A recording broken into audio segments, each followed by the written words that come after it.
Welcome to this week's podcast. It's not all black and white. My name is Sarah. I'm black. I'm Matthew. I'm white. This is the Interracial Couple Podcast. Welcome to this week's episode, where we will be discussing authenticity in our relationship, between each other, with ourselves, and also with our audiences. Yep. It was inspired a bit by a famous couple who presented themselves as a beacon, as a great example of successful marriage. And then they decided to get divorced and told everybody, and it felt like a bit of a sham. And so that came up in our conversation this morning. Yeah, when I was looking to start this podcast, they were one of the people I listened to because I wanted to know what are they sharing? How is their relationship? Their relationship seemed like the one of the best relationship you can look at, Yeah. Here's the other thing. When you told me that, one of the things that came up for me is that we look and say oh, this is a great example of a great relationship. And there's a little bit of a problem in that because then we're also looking outside for something that's a little bit better or something that works perfectly or whatever. And that's not the way life is, right? Anytime, it's like this whole thing, we've talked about this before about leveling up. It's as soon as you've figured out one section of your life or whatever, and you're like, oh, I got this, then you got to figure out the next step. Right. It's got you're going to be challenged. And so I think one of the bigger issues is not that in this case, Dave and Rachel Hollis, who presented themselves as, hey, we've got this great relationship, come to our events, come to our big conferences, spend hundreds or thousands of dollars. I have to say though, before we even keep going, is I was yes, I looked at them as as the couple with a successful business and a successful podcast. I also understood that she has a lot of privilege. They're not just a regular couple. They're white and they're wealthy. So yes, I looked up to her, and I also knew I don't have that kind of privilege. Yeah, but I get that. But the thing is that to me, one of the bigger things that came up when people felt like they were duped or whatever is, first of all, we're looking for answers, right? People are oh, I'm going to go to this RISE conference and I'm going to get the answer to how to have a better relationship or how to have a successful business or whatever. And I think that that's just the searching for that is the first part of the problem, which is that there is no magic bullet. First of all, if they had figured it out, then you can't necessarily go and say, we're going to replicate what this other person did, and therefore we're going to be able to also have a successful marriage. It's the first thing, that no, it doesn't really work like that. And so in some ways, when you're going for there and then you find out, oh, wait, that was just a sham or that was there was a facade, which I don't think it is. And we'll get to that. I'll get to that in a minute. I don't think it's a facade, but people who feel that way, have felt duped is well, you were going there for the wrong thing. Do you go there for the answers or do you go there for insight? Insight is great. I want insight. But don't tell me that if you're going for the answer and you find out that it is not the answer, that you're going to be disappointed. They're human beings too. They're not, this is not Gandhi and Mother Teresa here, right? They're just two people who are normal people in the world figuring out their lives like the rest of us. True. But there's also people felt she just presented the things that I'm doing, the date nights, the working together, everything that she was offering seemed to be working. I think what people are complaining about is there wasn't we're struggling, and I think when we were talking this morning is do we share when we're struggling? And some days it's we could be struggling in the morning and we're not struggling in the evening, so we spend a lot of time together, and in that, in just a span of one day, there's a lot of things that happen. So I don't know. I just feel she could have shared that. And I think for me, what's important is with this podcast is what do we share and what do we not share, because I also don't believe in sharing everything, because sometimes you need I need to process things before I share them. Totally. But I can't be recording a podcast every week and just forgetting the difficult moments and just remembering the good times. Right. And I think and I think that's actually probably some of the challenge and why people probably felt really duped is that what happens is that they're saying, hey, our relationship is great because we've figured out all these things, as opposed to our relationship is great, even though it's really, really, really freaking hard, or that even though we go through spells or periods of deep, deep challenge. And to me, like, I got to even say, like, I don't know if divorce is a failure. Is it a failure of that particular relationship? You could argue that. Yeah. Is it a personal failure in your life? Absolutely not, because you grow and you change. That would be like saying, you know what? I committed to this career and I decided after 10 years or 20 years, I don't love that career anymore. I'm going to shift. Are you now all of a sudden like a liar? No, you're not, because we grow and we shift and we change. I think the thing is that when it's presented in a way that things are good because it's not bad or whatever is the problem. It's good because we're human beings, because we love each other, and love can also be really complicated as human beings. So in terms of like us and sharing authentically, so that this podcast like remains a place where people can get insight, especially interracial couples, is like, how do we do that? Like, how do we process and still share with our audience authentically about what's going on in our relationship? I think it's easy. Like, straight to camera, everything is perfect. We have the most amazing, perfect relationship. And if you want to know how to just live in total bliss, just show up every week and we will impart that. And just by showing up and listening and watching, it will just emanate from us, and you will be able to like pull it in. You are so pathetic. Did you just forget that we have fights like every single morning? Oh. We don't have fights almost every single morning. That's totally not fair. Okay, the last couple of weeks have been hard. They have been hard. Yeah, they've been yeah. They have been a little. Well, it's not that they've been hard. It's that they've had moments of real challenge, and some of it was external, and actually you have been. Can I mention your keto diet? No. Okay. Absolutely not.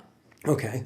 Absolutely not? Absolutely not. Okay. Like, I just don't, like, Okay. it's something that I'm trying. Okay. And I'm processing. So we can't talk about that. Not okay. today. Then I will come back and tell you guys if it worked or not. Okay. So, but there have been a few times in the last week or so where I felt that you were being short and attacking with me. And my defense in that, so as to not like react or be hurt too much, was to basically just like, say, I'm not going to engage when you said something that was hurtful. But then the problem was that I started to realize that now I'm not engaging in the loving ways too, right? I'm just like withholding myself. Let me just tell you, when you do that, it's really painful for me. Because what happens is like I say something, like when I'm going through a hard time, it's like I will say something shitty.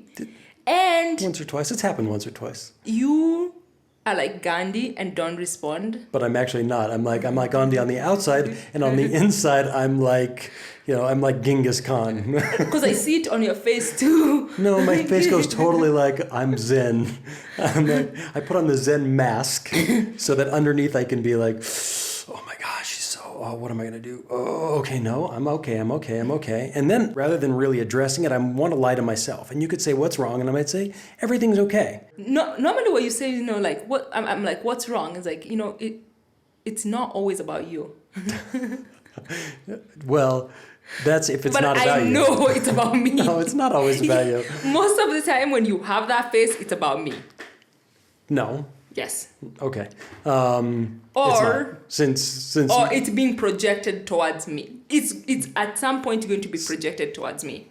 I beg to differ. Beg to differ all you want, but it's true. It's true. Well, I'm glad, and that's possible. It's possible that you know me better than I know myself, and you know what I'm going through better than I know what I'm going through. Yeah, I do. Sometimes you don't really even know, as you said, like, what am I going through?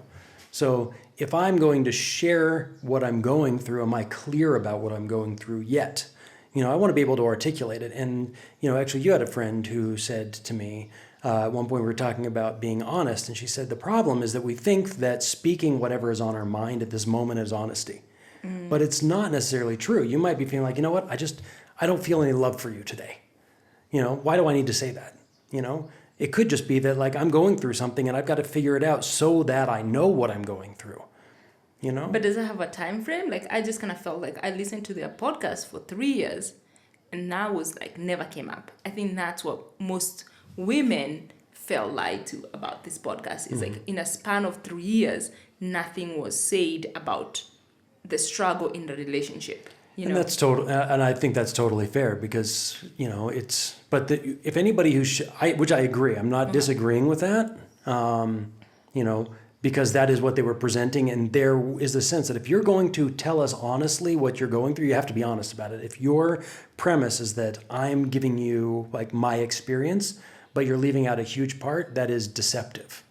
The other side, though, is that anybody who's showing up thinking that I'm going somewhere else for the answers, that's another problem because relationships are just so not black and white, pardon the pun.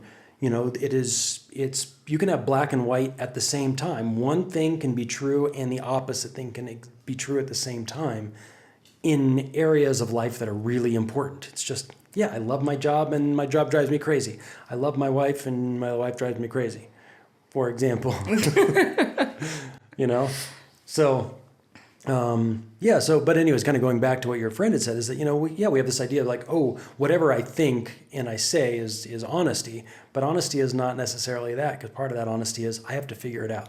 But going back to this issue is you can also say that, and after 3 years, you know, why hasn't it come up that, yeah, you know what, this isn't always easy? Because isn't it so much nicer to also know that the best relationships in the world, the best marriages in the world are also challenging?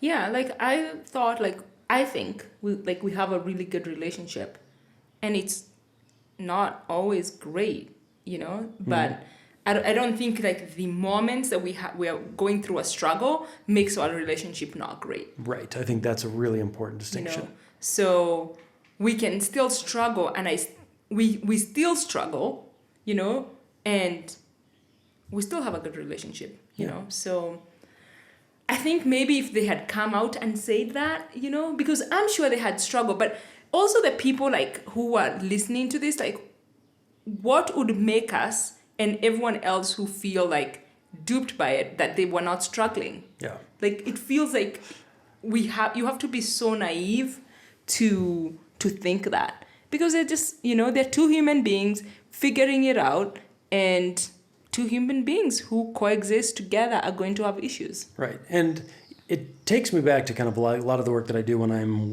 working with creatives, you know, because being in the creative career, life is just challenging, right? I'm making a movie and things are great, and then I don't make a movie for a while, or there's no income, these different things, and those are challenges. And I think when we look back on our lives and we're struggling, what happens is we feel like, oh, I'm a failure because things aren't going well. And so we look to heroes in order to emulate. But when we look at the hero to emulate, what we're doing is we're actually going to the moment when they've already become a hero. So when you go to read about like Nelson Mandela, for example, in general you think, oh, he became like the president of South Africa and he changed the world and all this stuff.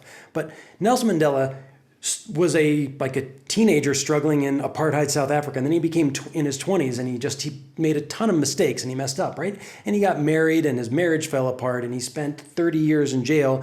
But when you think of like Nelson Mandela, you think of this great world leader. You don't think of this guy who made a ton of mistakes, whose marriage failed, who spent 20 some years in prison, and so when people come to look for who can I emulate, we want to say, oh, I'm looking for the hero, the person I can look up to.